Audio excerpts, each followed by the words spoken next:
एक दफ़ा का ज़िक्र है कि देहात में एक बंदे के पास बहुत सारे गधे थे और वो उनको चारा खिलाने के लिए जंगलों में जाया करता था। और जब भी उसको घर चलाने के लिए या बच्चों पर खर्च करने के लिए पैसों की ज़रूरत होती, तो वो एक गधा बेच दिया करता था। इसी दौरान एक बंदा आया और उससे गधा खरीदने के लिए बातचीत करने लगा। हाँ बशरू भाई, मैंने सुना है कि तुम गधा बहुत अच्छी कीमत पर बेचते हो और जो कोई भी तुमसे गधा खरीद कर जाता है वो तुम्हारी बहुत तारीफ करता है और तुम्हारे गधों की भी बहुत तारीफ करता है कि बशीरे के पास बहुत अच्छे और मोटे ताज़े गधे हैं। अरे भाई, मैं अपने गधों को जंगलों का खालिस घास खिलाता हूँ, इसलिए तो मेरे गधों की सेहत बता रही है कि मैं इनको मस्त चारा खिलाता हूँ। अच्छा, तो तुम मुझे एक गधा दे दो, मैं इससे सवारी का काम लेता हूँ। अरे हाँ हाँ, क्यों नहीं, लेकिन मैं अपने गधे के पूरे 20,000 रुपए लूँगा, जो तुम्हें भी उठाएगा और तुम्हारे नखरे भी उठाएगा। तो उसके बाद बशीरा गधा लेके अपने गांव वापस आ गया। उसके घर के साथ एक बूढ़ी औरत रहती थी जो मुर्दे जानवर, बकरियां, हत्ता के मुर्गियां तक भी।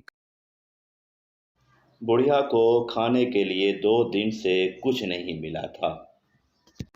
अरे मुझे तो जोरों की भूख लगी है और मेरे पास खाने के लिए भी कुछ नहीं है, अब क्या करूं? अभी वो सोच ही रही थी कि उसे एक गधे की आवाज़ सुनाई दी और वो बाहर अपने कमरे से निकल कर आई और देखने लगी और सोचने लगी कि अभी कुछ नहीं कर सकती, कि रात हो जाए उसके बाद मैं इसका बंदोबस्त करूंगी। रात हो गई, बुढ़िया ने गधे को खोला और कुल्हाड़ी के वार से गधे को मार डाला और फिर मज़े मज़े से खाने लगी और यूं उसकी भूख मिट गई।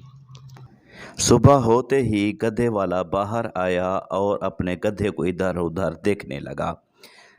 जब उसे कहीं गधा नजर नहीं आया तो वो जोर जोर से चीखने लगा और सर पीटने लगा कि मेरा गधा गुम हो गया है, मेरा गधा चोरी हो गया है। उसके चीखने की आवाज़ सुनते ही उसका भाई बाहर आ गया और उससे पूछने लगा कि क्या बात है, क्यों इतना जोर जोर से चिल्ला रहे हो? तो भाई तू क्यों परेशान होता है? गधा वापस अपने मालिक के पास चला गया होगा।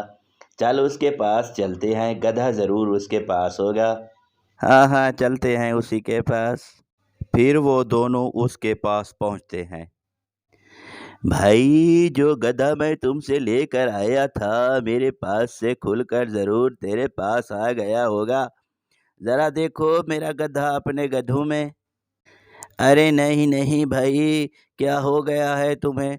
तुम पागल तो नहीं हो गए? तुम्हारा गधा मेरे पास नहीं आया और अगर आया होता तो मैं तुम्हें ज़रूर दे देता।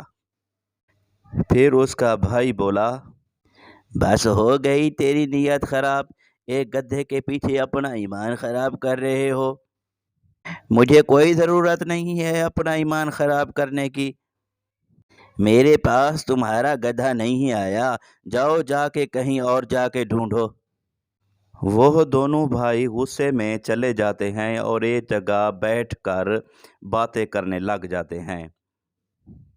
अगर मेरा गधा उसके पास नहीं है तो मेरा गधा कहाँ जा सकता है? ओ भाई, उसने जो कहा और तूने मान लिया। इसके भाई ने कहा कि जब वो जंगल में गधे चराने जाएगा तो हम भी उसका पीछा करेंगे। देख लेना गधा उसने जंगल में कहीं छुपाया होगा। हाँ हाँ ठीक है, हम कल ज़रूर उसका पीछा करेंगे। वो बातें कर रहे होते हैं, रात हो जाती है, फिर वो घर आ जाते हैं। फिर सुबह होती है तो वो दोनों गधे वाले के पास निकल जाते हैं और जब वो उसके पास पहुंचते हैं तो वो जंगल में गधे चराने के लिए निकल रहा होता है। फिर वो जंगल में उसका पीछा करते हैं और जब गधे देखते हैं तो उसमें उनको अपना गधा नजर नहीं आता।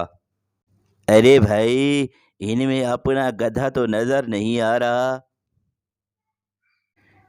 پھر اس کا بھائی بولتا ہے، صبر تو کر، ایک تو بھی اما مختارہ کی طرح بے صبرا ہو جاتا ہے، یہ ضرور اس گدھے کے پاس جائے گا۔ یار میں تو بہت تھک گیا ہوں، تھوڑی دیر آرام کر لیتا ہوں۔